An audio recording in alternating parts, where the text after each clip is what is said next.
With American flags draped over caskets, President Biden watched Sunday at Dover Air Force Base in Delaware as the remains of 13 U.S. service members killed in the attack on the Kabul airport this past week were returned to their families. The process, known as a dignified transfer, was a particularly somber occasion, as it came just 2 days before the president's August 31st deadline for withdrawing from Afghanistan after 20 years of war.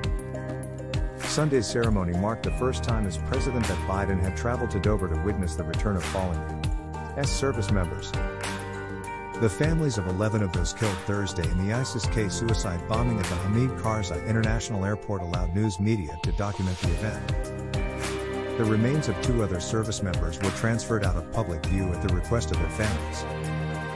The solemn movement of the dignified transfer began when an officer called out "wheels rolling," meaning that the families of the slain service members were on their way. Soon after, the officer called "family in sight" as a bus carrying the families arrived for the service.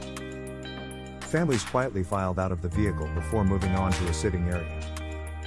President Biden, First Lady Jill Biden, Secretary of Defense Lloyd and Chairman of the Joint Chiefs of Staff General Mark Milley then emerged from behind the transfer vehicles and followed a military carry team up the back of a C-17 aircraft, which had flown from Ramstein Base in Germany with the fallen service members.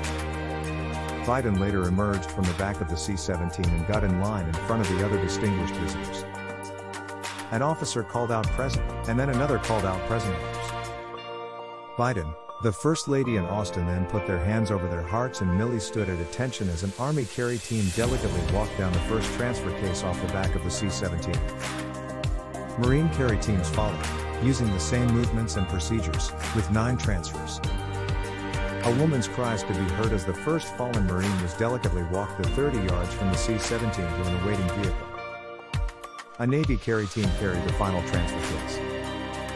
Each of the carry teams wore white gloves as they silently made their way from the plane to the transfer vehicles. The 11 service members whose transfers were allowed by families to be covered by the media were the remaining 2 service members whose remains were transferred Sunday were Marine Corps Corporal Hunter Lopez, 22, of Indio, California, and Marine Corps Lance Corporal Rylee J. McCollum, 20, of Jackson, Wyoming.